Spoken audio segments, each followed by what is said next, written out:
He wore a smile in death, hair brushed smooth across the velvet pillow. The mortician had done some amazing work. He looked peaceful. He would have hated it.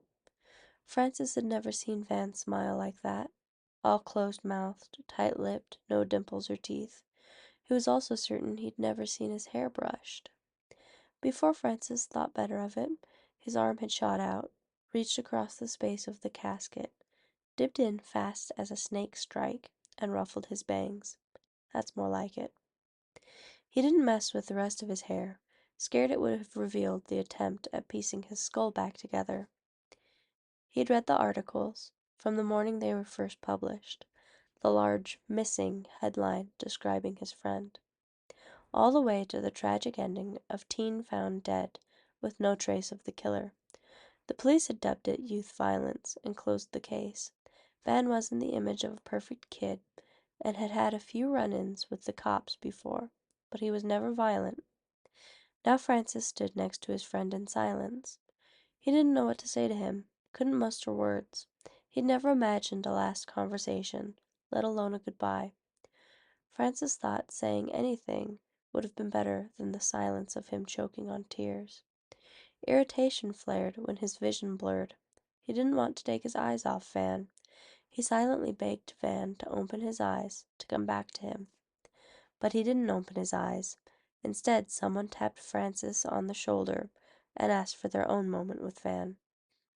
Francis shuffled past the other people that filled the small church. He brushed against the shoulders of Van's friends and family on his way through. Then the grief seized him, and in a panic, he ran out of the building. The Texan heat overtook him. Francis dashed across the grass. He scanned the area for a place to hide. He skid to a stop behind some bushes and fell. The small landscape pebbles dug into his knees. Those small shocks of pain grounded him in reality. But the ability to breathe had abandoned him, and sobs racked his body. He swayed on the ground. Vision blackened around the edges. Francis froze at the sound of shoes as they shuffled on the rocks ahead. Someone was moving nearby.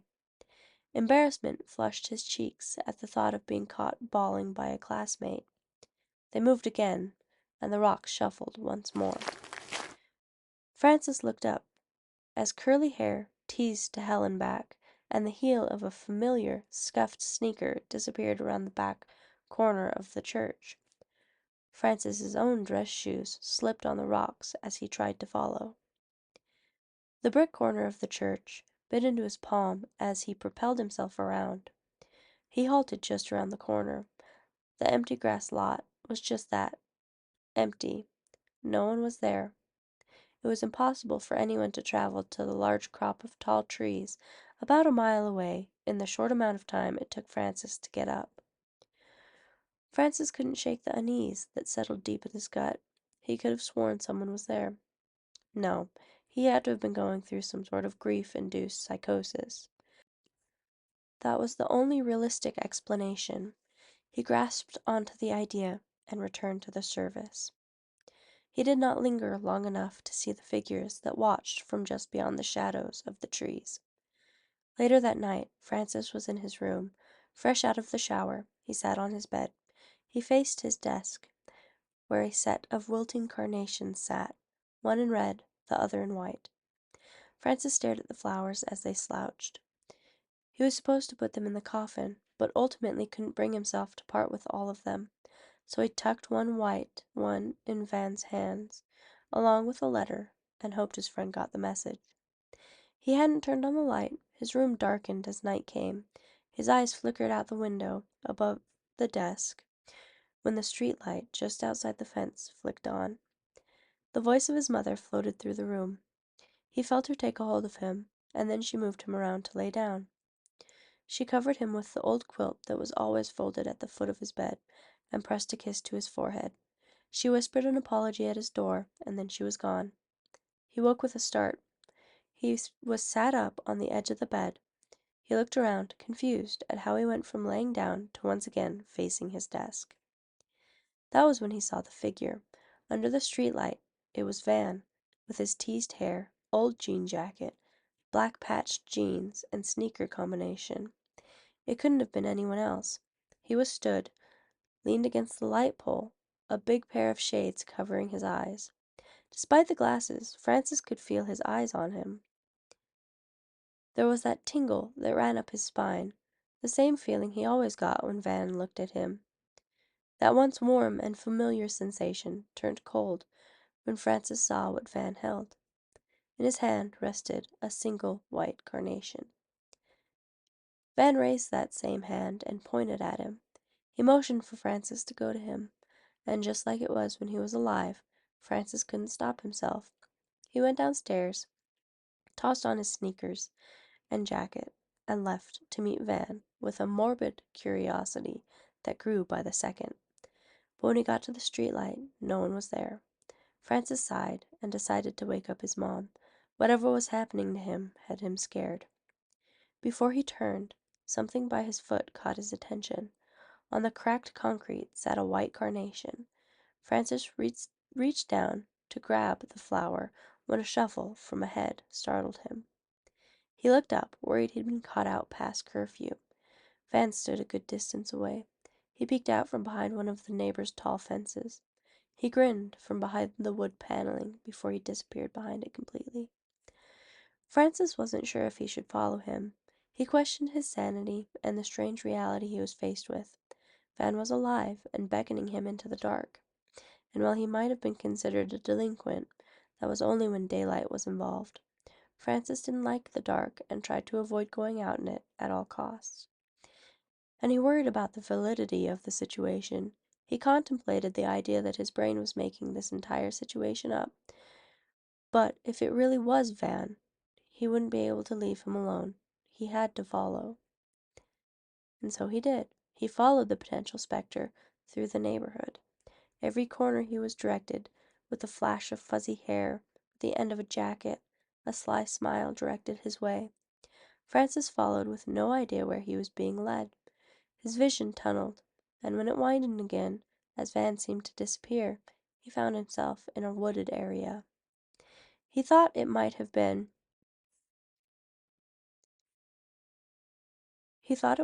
the grove of trees at a nearby park. Panic began to build within Francis the longer Van hid.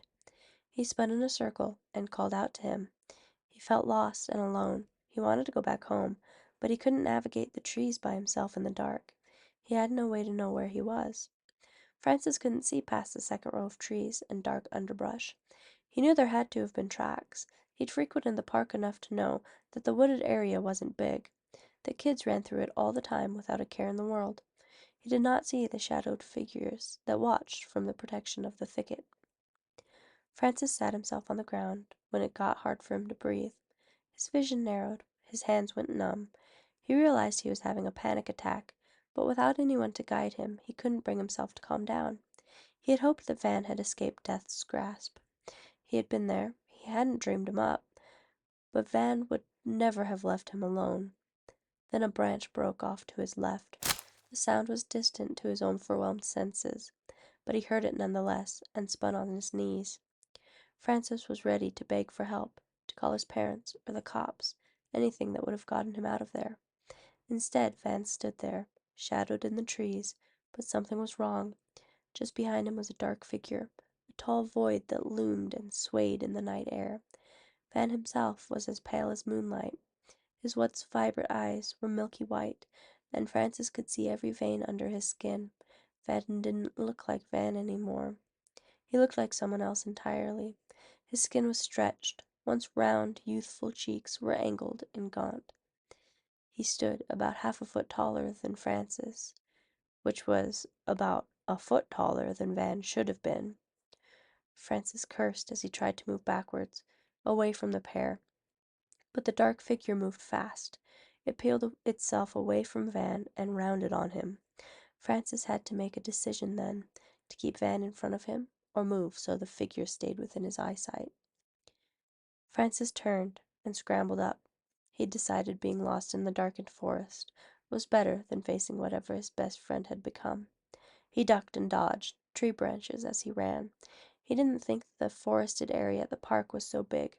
Francis was climbing over fallen logs, ducking under branches. He glanced behind him and gasped. There were people, bodies, everywhere, closing in.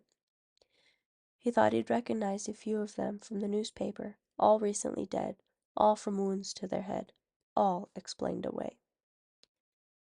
When one got too close, he grabbed up a good-sized rock and spun, bashing them across the face. They didn't bleed when their skin split open. Instead of white skull and bloody sinew, there was black under the skin. Francis swore in that second he saw the black gaping hole. Something wiggled around. Francis ran faster.